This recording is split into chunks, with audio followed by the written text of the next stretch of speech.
A warm welcome to my very beautiful family guys. Thank you very much for joining me today. Friends, मेरे हाथ में जो आप ये बुक देख रहे हैं ये हमारे इंडिया के 11th president APJ Abdul Kalam जी की autobiography wings of fire book है। सो फ्रेंड्स, ये एपीजे अब्दुल कलाम जी की बहुत ही पॉपुलर बुक है और यदि आप इंग्लिश लर्निंग जर्नी में हैं तो आप अपनी इंग्लिश लर्निंग जर्नी को आसान बना सकते हैं इस बुक को पढ़कर। और मैं आज 26 डे का वीडियो शूट कर रही हूँ। मैं ऑलरेडी इसके 25 वीडियोस शूट कर चुकी हूँ। तो आप मेरे चैनल पेज पर जाकर मेरे चैनल को सब्सक्राइब करें और मेरी प्लेलिस्ट विंग्स ऑफ फायर से इन वीडियो को फाइंड आउट करके आप English vocabulary, phrasal verb, idiomatic expressions, modern vocabulary और फ्रेजल वर्ब और बहुत सारे ग्रामर्स के रूल्स आप सब कुछ एक ही वीडियो में सीख सकते हैं। सो फ्रेंड्स, ये वीडियो मैंने खासकर उन लोगों के लिए बनाई है जो हिंदी मीडियम से हैं और उन्हें या फिर कोई कॉम्पिटिटिव एग्ज़ाम की तैयारी कर रहे हैं जिस पे अनसिन पैसेज आते हैं, कॉम्प्रिहेंसिव पैसेज आते हैं और उन्हें पढ़ने के बाद उन्हें इंग्लिश के वो सेंटेंस समझ में नहीं आते हैं। इंग्लिश समझने में जिन्हें दिक्कत होती है ये वीडियो खासकर उन लोगों के लिए है और जो न्यू वोकैबुलरी सीख कर अपनी इंग्लिश लर्निंग जर्नी में एक वैल्यू ऐड करना चाहते हैं। फ्रेंड्स, उन लोगों के लिए वीडियो मैंने खासकर बनाई है। सो फ्रेंड्स, आप एक बार इस वीडियो को ज़रूर देखें और आप इस वीडियो का बिल्कुल फ़ायदा उठाएं।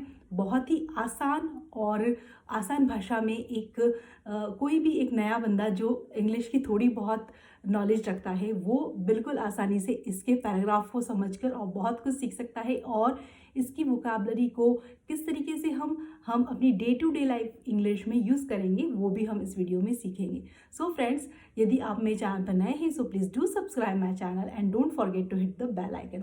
सो फ्रेंड्स, आज हम ये जो पेज है आप देख रहे हैं स्क्रीन पर, ये वाला पेज में ट्रांसलेट करने जा रही हूँ। तो एक एक सेंटेंस को बहुत अच्छे से हम ट्रांसलेट करेंगे। So friends, without any further ado let's dive into the session. और चलिए, और मेरे चैनल को ज़रूर सब्सक्राइब करें जिससे कि आपकी कोई भी वीडियो मिस ना हो। So without any further ado let's dive into the session. So friends, screen पर आप ये जो पैराग्राफ देख रहे हैं फ्रेंड्स, आप इसमें देख रहे हैं कि मैंने इनके नीचे कुछ वर्ड्स की वोकैबुलरी के नीचे मैंने अंडरलाइन किया हुआ है। तो फ्रेंड्स, एक बार अपनी इंग्लिश को खुद जस्टिफाई करें, एक बार समझने की कोशिश करें कि इस पैराग्राफ को पढ़ने के बाद आपको ये पैराग्राफ समझ में आ रहा है या नहीं। क्योंकि कॉम्पिटिटिव एग्ज़ाम में अक्सर इसी तरीके के अनसिन पैसेज यानी कि जो आपके जो कॉम्प्रिहेंसिव पैसेज होते हैं वो सारे दिए होते हैं। तो फिर फ्रेंड्स, उस समय आपको पैराग्राफ पढ़कर समझ में नहीं आता है। तो फ्रेंड्स, यदि आ रहा है तो बहुत ही अच्छी बात है और यदि नहीं आ रहा है तो चलिए आगे बढ़ते हैं, एक एक वर्ड को बहुत अच्छे से हम समझेंगे। सो फ्रेंड्स, स्टार्ट करते हैं। What fascinated me most at MIT। Friends, MIT जो है फुल फॉर्म ऑफ है मद्रास इंस्टीट्यूट ऑफ टेक्नोलॉजी, जो कि त्रिची में है। तो यहाँ पर एपीजे अब्दुल कलाम जी को एडमिशन मिला है इंजीनियरिंग के लिए, जो कि इसकी पिछले वीडियो में मैंने आपको बता रखा है। तो फ्रेंड्स, व्हाट मतलब होता है क्या, फैसिनेटेड बहुत ही पॉपुलर वोकैबुलरी है जो कि अधिकतर यूज़ होती है आपकी कॉम्पिटिटिव एग्ज़ाम में या कहीं पे भी आपको फैसिनेटेड वोकैबुलरी मिल जाएगी। तो इसे कैसे डे टू डे लाइफ में यूज़ करना है। तो फ्रेंड्स, फैसिनेटेड मतलब होता है स्ट्रॉन्गली अट्रैक्टेड एंड इंटरेस्टेड, यानी कि किसी भी चीज़ को देखकर आप एकदम से मंत्रमुग्ध हो जाना या इंटरेस्टेड होना, उसकी तरफ आकर्षित होकर देखना। जैसे हम कहते हैं ना, अ crowd of fascinated on lookers, यानी कि मंत्रमुग्ध दर्शकों की भीड़। कोई प्रोग्राम चल रहा है, एकदम से वहाँ पर दर्शकों की भीड़ लग गई है। तो ऑन लुकर्स, देखो आप यहाँ पर एक और वोकैबुलरी सीख रहे हैं, ऑन लुकर्स मतलब होता है ना, जैसे कहते हैं कि दर्शक या जैसे तमाशबीन होते हैं, जैसे कि कुछ onlookers are those people who watch something happening but are not involve in it, यानी कि ऑन लुकर्स वो होते हैं जो कि वो देखते हैं सब चीज़ लेकिन उस सिचुएशन में उसमें इन्वॉल्व नहीं होते हैं। तो फ्रेंड्स, जैसे कि एग्जांपल ऑन लुकर्स का मैं दे सकती हूँ कि पीपल वॉचिंग बॉक्सिंग मैच देखते हैं या मैराथन देखते हैं और डॉग शो देखते हैं, कोई भी प्रदर्शन देखते हैं तो उसे कहते हैं ऑन लुकर्स। तो सिनोनिम ऑन लुकर्स के हो सकते हैं ऑब्जर्वर, पैसर बाय या फिर आई विटनेस जिसे कहते हैं ना, जो घटना स्थल में जिसने बिल्कुल अपने आंखों देखा है, तो उसे कहते हैं कि ऑन लुकर्स। तो जैसे कि एक एग्जांपल से और अच्छे से हम क्लियर करते हैं, ऑन लुकर्स क्या होता है? A crowd of onlookers gathered at the scene of the accident, यानी कि तमाशबीनों की भीड़ जमा हो गई जहाँ पर घटना स्थल में, जहाँ पर एक्सीडेंट हुआ था। या फिर a crowd of curious onlookers soon gathered to see what was happening. तो कोई एक ऐसी कुछ चीज़ हुई, घटना हुई, एक्सीडेंट हुआ, कुछ शो हुआ, और वहाँ पर ऑनलुकर्स की मतलब दर्शकों की भीड़ जमा हो गई। तो ऑनलुकर्स मतलब होता है दर्शक या तमाशबीन, जो कि देखते तो हैं सब कुछ लेकिन उसमें इन्वॉल्व नहीं होते हैं। तो अब देखिए हम फैसिनेटेड से कुछ वोकैबलरी को किस तरीके से यूज़ करेंगे अपनी डे टू डे लाइफ में, वो सीखते हैं। तो फैसिनेटेड मतलब फ्रेंड्स होता है स्ट्रांगली अट्रैक्टेड एंड इंटरेस्टेड। तो फ्रेंड्स एक जैसे कि सेंटेंस में बताती हूँ कि जैसे मेरी कोई वॉच ख़राब हो गई और मैं जाकर उसे रिपेयर को देती हूँ, और वो उसको इतने अच्छे तरीके से साफ़ सुथरा करके उसे रिपेयर करता है कि मैं उसके उस रिपेयर करने के तरीके से फैसिनेटेड हो गई। तो मैं बना सकती हूँ कि we watched fascinated as he cleaned and repaired the watch. मतलब हम फैसिनेट हो गए उसकी घड़ी की सफाई और मरम्मत करने के तरीके से। या फिर हो सकता है कि मैं कोई टूर पे गई हूँ, मेरा फ्रेंड कोई टूर पे गया हो और मैं वहाँ पर वो मुझे उसकी बातें बता रहा हूँ टूर की, तो मैं उसके बातों से बहुत आकर्षित हो गई, उसकी बातें मुझे बहुत ही स्ट्रांगली इंटरेस्टेड लगने लगी, अट्रैक्टेड करने लगी। तो I was fascinated to hear about this his travels in Japan. या फिर कोई ऐसा पेंटर है जो कि अपनी कुछ ऐसी फैसिनेटेड पेंटिंग बनाता है जो कि कभी भी किसी भी दर्शकों को बिना पसंद आए नहीं रह पाती। तो हम ऐसे कह सकते हैं कि हर paintings never fail to fascinate. Next बन सकता है कि the children were fascinated by the story. Children जो है, बच्चे जो हैं, वो फैसिनेटेड हो गए, किस चीज़ से आकर्षित हो गए? स्टोरी सुनकर। या फिर जैसे कि कोई मूवी है, उसकी मूवी में जो टेक्निकल साइड होती है कि किस तरीके से उसमें साउंड इफ़ेक्ट्स दिए रहते हैं फिल्म मेकिंग में, या फिर उस जो सीन में कैसे इफ़ेक्ट दिए होते हैं, उसकी साइड टेक्निकल साइड होती है। तो उसको देखकर भी कोई फैसिनेट हो सकता है, और उस चीज़ को किस तरीके से अपनी परफॉर्मेंस में उसे शूटिंग में किस तरीके से उसे बनाना है, यूज़ करना है, वो सारा चीज़ उसके नॉलेज से भी कोई फैसिनेट हो सकता है। कि देखो कोई फिल्म आप मूवी देख रहे हो, आपको बहुत अच्छी लग रही है और आप उससे फैसिनेट हो गए, आकर्षित हो गए, देखो कितना बढ़िया सीन दिया है, किस तरीके से शूटिंग की होगी, अपने माइंड में आता ही है ना उसके टेक्निकल साइड में किस तरीके से किया है। तो इसमें भी सेंटेंस बन सकता है कि she is fascinated by the technical side of film making and uses her knowledge of how a shoot is compose मतलब कैसे शूट को बनाया गया है, to her help her perform, जो कि उसके परफॉर्मेंस में उसे हेल्प करती हैं। तो इस टाइप के सेंटेंसेस हम फैसिनेटेड वोकैबलरी से बना सकते हैं। अब देखिए what fascinated me most at MIT। अब व्हाट मतलब क्या, फैसिनेटेड मतलब इंटरेस्टेड या आकर्षित करना, अट्रैक्टेड। मी मतलब यहाँ APJ अब्दुल कलाम जी अपनी खुद की बात कर रहे हैं। मोस्ट मतलब सबसे ज़्यादा। एट MIT, एट यहाँ पर जो है हमारा आर्टिकल है, प्रेपोजिशन है, जो कि एट, ऑन, इन। ये मैंने इसके ऊपर एट के ऊपर भी मैंने वीडियो बना रखी है प्रेपोजिशन के ऊपर, तो आप मेरी प्रेपोजिशन वाली वीडियो में जाकर अच्छे से देख सकते हैं। और फ्रेंड्स एट जो बताता है वो एक स्पेसिफिक लोकेशन के लिए बताता है। तो त्रिची एक जगह है, उसमें MIT कॉलेज है, इसीलिए यहाँ पर एट आया है। तो आप मेरी प्रेपोजिशन वाली वीडियो में भी जाकर अच्छे से देख सकते हैं इनके बीच के डिफरेंस, एट, इन और ऑन के बीच में। तो फ्रेंड्स MIT में उन्हें सबसे ज़्यादा फैसिनेटेड, आकर्षित क्या किया APJ अब्दुल कलाम को? Was the site of 2 decommissioned aircraft displayed there for the demonstration of the various subsystem of flying machines.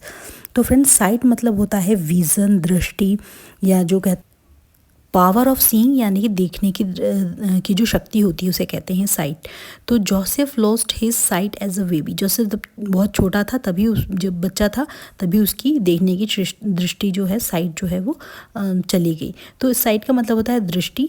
अब देखिए उसके बाद में है ऑफ टू डीकमिशनेटेड एयरक्राफ्ट। डीकमिशनेटेड एयरक्राफ्ट मतलब होते हैं जो कि बहुत ओल्ड हो गए हैं, पुराने हो गए हैं और अब उसका यूज़ नहीं करके उसको डिसमेंटल करके, डिसमेंटल मतलब उसके सारे पुर्जों को अलग अलग करके उसे सेफ्टली रख देना है उसको इन ऑपरेटिव मोड में। इन ऑपरेटिव मतलब चलाना है और इन ऑपरेटिव मतलब उसे अब चलाना नहीं है। जैसे कि ये किस कमीशन वर्ड यूज़ होता है, स्पेशली जो मिलिट्री के जो इक्विपमेंट्स होते हैं, साधन होते हैं, या फिर स्पेशली वेपन्स होते हैं, जो एरोप्लेन्स होते हैं, हेलीकॉप्टर्स होते हैं, या दूसरी कोई फ्लाइंग मशीन्स होती है, उसके लिए डीकमिशनेटेड जिसे कहते हैं सेवा मुक्ति उसे रख दिया जाता है। जैसे कि एक एग्जांपल मैं आपको देती हूँ कि we need to decommission old nuclear power station, मतलब हमारा जो ओल्ड न्यूक्लियर पावर है स्टेशन है उसे डीकमिशनेट करना है, उसे इनऑपरेटिव करना है। तो या फिर उसे डिसमेंटल करना किसी भी जो है वेपन को या फिर कोई भी इक्विपमेंट को, तो उसे कहते हैं। तो वहाँ पर जो MIT कॉलेज था वहाँ पर 2 कमिशनेट जो है एयरक्राफ्ट थे, एरोप्लेन थे, वो डिस्प्ले में लगा रखे थे क्योंकि वो इंजीनियरिंग कॉलेज था। तो वहाँ पर ये जो 2 एयरक्राफ्ट थे जो कि अब यूज़ नहीं होने थे उसको डिस्प्ले में लगा रखा था शो पीस के रूप में, कि यहाँ पर जो बच्चे आकर देखेंगे कि किस तरीके से ये एरोप्लेन काम करता है, उसके सिस्टम्स किस तरीके से वर्क करते हैं। सो फ्रेंड्स अब आगे देखते हैं। Display there for the demonstration. Demonstration मतलब होता है किसी को भी प्रैक्टिकली एग्जीबिशन करना या एक्सप्लेनेशन देना ऑफ हाउ समथिंग वर्क और कैसे परफॉर्म करता है कोई भी मशीन। तो जैसे कि एग्जांपल देती कोई माइक्रोवेव कुकरी को आपको डेमोस्ट्रेशन देना है तो आप उसको चलाकर दिखाएंगे, लोगों के सामने प्रेजेंट करेंगे, डिस्प्ले में लगाएंगे, उसके प्रेजेंट करके उसे चलाकर दिखाएंगे किस तरीके से ये काम करता है। तो डेमोस्ट्रेशन मतलब किसी भी चीज़ को जो है प्रैक्टिकली एग्जीबिशन करना, एक्सप्लेनेशन करना, उसे कहते हैं डेमोस्ट्रेशन ऑफ द वेरियस मतलब विभिन्न सब सिस्टम्स ऑफ फ्लाइंग मशीन। सब सिस्टम मतलब फ्रेंड्स होता है एक बहुत बड़ा सिस्टम है, उसके भीतर जो छोटे छोटे सब सिस्टम कलपुर्जे जो होते हैं ना उसे कहते हैं सब system of flying machine. Flying machine मतलब होता है जो उड़ने वाली जो मशीन है, जैसे एयरप्लेन हुआ, एरोप्लेन और एयरक्राफ्ट हुआ, उसे कहते हैं।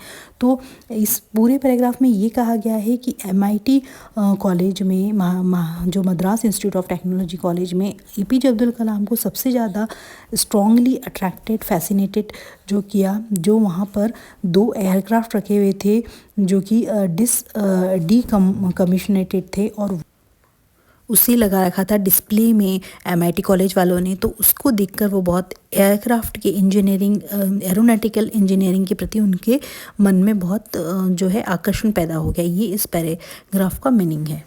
अब नेक्स्ट पैराग्राफ देखते हैं। आई felt a strange attraction towards them. अब देखिए आई यहाँ पर APJ अब्दुल कलाम जी खुद की बात कर रहे हैं। फेल्ट जो है फ्रेंड्स फील मतलब महसूस करना, फील, फेल्ट, फीलिंग, ये इसी का सेकंड फॉर्म ऑफ वर्ब है क्योंकि पास्ट की बात है, पास्ट टेंस यूज़ हुआ है, सिंपल पास्ट टेंस यहाँ पर, इसीलिए यहाँ पर फेल्ट आया है। तो आई फेल्ट मैंने महसूस किया, जैसे कि इससे भी सेंटेंस बन सकते हैं friends. I feel happy today, मैं खुश महसूस कर रहा हूँ। Yesterday I felt very tired, कल मुझे बहुत थका हुआ महसूस हो रहा था। She has felt unwell for a few days now, वो कुछ दिनों से एक अनवेल मतलब कि उसकी तबीयत ठीक नहीं है, कुछ महसूस कर रही है कि उसकी कुछ दिनों से तबीयत ठीक नहीं है। या he is currently feeling stressed, वो आजकल बहुत स्ट्रेस्ड महसूस कर रही है, तो टेंशन में है। तो ये फील जो है महसूस करना, इसी का फॉर्म है felt, second form of verb है। तो आई फेल्ट, यहाँ पर APJ अब्दुल कलाम जी कहते हैं कि मैं ऐसा महसूस कर रहा था अ स्ट्रेंज अट्रैक्शन। स्ट्रेंज मतलब फ्रेंड्स होता है अजीब, यानी कि जैसे कि कुछ इसके फ्रेंड्स आपको कॉम्पिटिटिव एग्ज़ाम में इस तरीके से दिख सकते हैं इसके सिनोनिम्स, अनयूजुअल, ऑड, क्यूरियस, या फिर जो एक बहुत ही इंटरेस्टिंग वर्ड है इसका सिनोनिम है पिक्यूलियर मतलब पिक्यूलियर फेस होता है किसी का, पिक्यूलियर नोज़ होती है। जैसे मिस्टर बीन है ना, उनकी नाक कैसी है, लंबी सी, अजीब सा फेस है, उसे कहते हैं पिक्यूलियर। तो या पिक्यूलियर कैरेक्टर होता है कि उसे समझना बहुत आप उसको समझ नहीं सकते हैं। जैसे कि अनयूजुअल हो, बहुत सरप्राइजिंग हो, डिफ़िकल्ट टू अंडरस्टैंड और एक्सप्लेन। तो पिक्यूलियर मतलब ही होता है अजीब, अजीब सा बिहेवियर हो, तो उसे हम कहते हैं ना कि सब पिक्यूलियर कैरेक्टर है, जैसे पिक्यूलियर फेस है, पिक्यूलियर नोज़ है, तो अजीब चीज़ को कहते हैं हम पिक्यूलियर। तो स्ट्रेंज, इसके लिए एक एग्जांपल जैसा देना चाहती हूँ कि children have some strange ideas, मतलब बच्चों के कुछ अजीब आइडियाज़ होते हैं ना कि ऐसा करेंगे, तो वो भी एक स्ट्रेंज का एग्जांपल हो सकता है।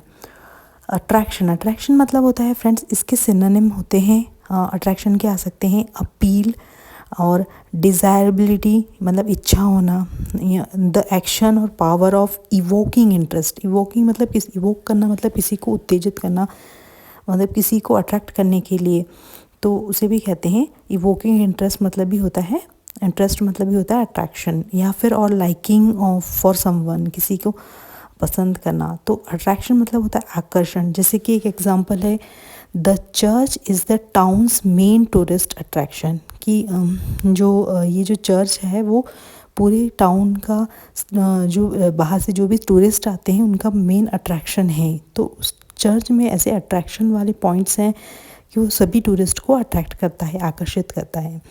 तो आई felt a strange attraction towards मतलब की और देम यहाँ पर उन हेलीकॉप्टर्स की बात कही है, एरोप्लेन की बात कही है, एयरक्राफ्ट की बात कही गई है जो वहाँ पर रखे हुए थे सेवा मुक्त होके।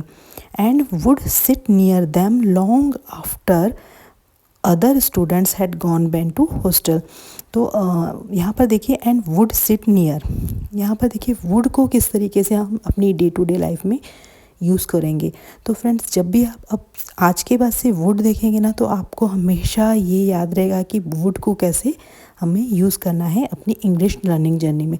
तो थोड़ा ये देखते हैं वुड के कुछ एग्जांपल्स और वुड को कहाँ कहाँ यूज़ किया जाता है, वुड के बाद में कौन सी वर्ब की फॉर्म आती है। तो वुड के बाद में हमेशा फर्स्ट फॉर्म ऑफ वर्ब आती है would sit first form of verb है जिसका मतलब होता है बैठना। तो आइए वुड के कुछ यूजेस देखते हैं इंग्लिश सेंटेंस फॉर्मेशन।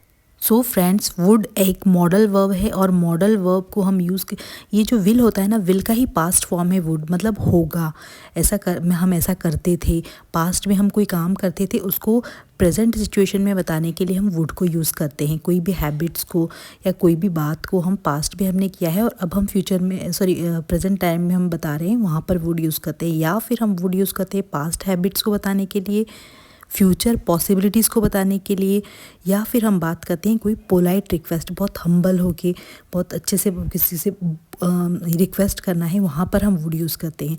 तो देखो फर्स्ट हम एग्जांपल लेते हैं पास्ट हैबिट का। जैसे कि कोई आपके लेक्चरर हैं, वो हम हमेशा अपना जो लेक्चर स्टार्ट करते हैं वो करते थे एक जोक सुनाकर।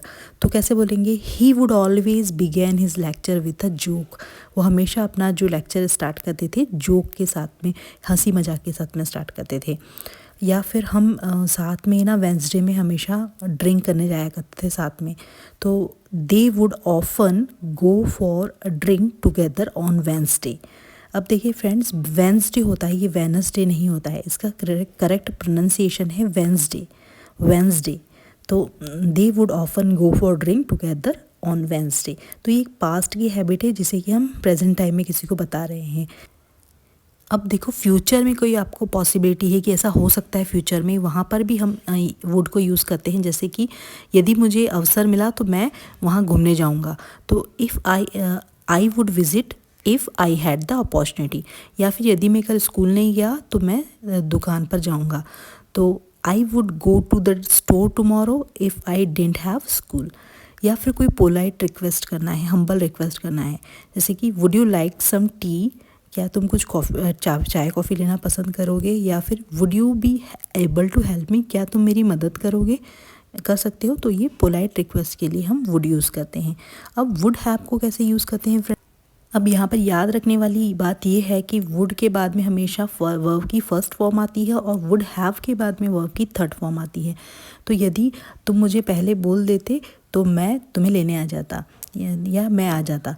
तो I would have come if you had told me earlier. या फिर जैसे कि हम इस टाइप के सेंटेंस भी कहते हैं, यदि मेरे पास पैसे होते तो मैं एक नई कार खरीद लेता। If I had the money I would buy a new car. तो ऐसा फ्यूचर में पॉसिबिलिटीज़ के लिए हम वुड यूज़ करते हैं। यदि तुम एक्सरसाइज करते तो तुम कुछ वेट लूज़ कर लेते। You would lose weight if you took more exercise. यदि तुम ज़्यादा एक्सरसाइज करते तो तुम वेट लूज़ कर लेते।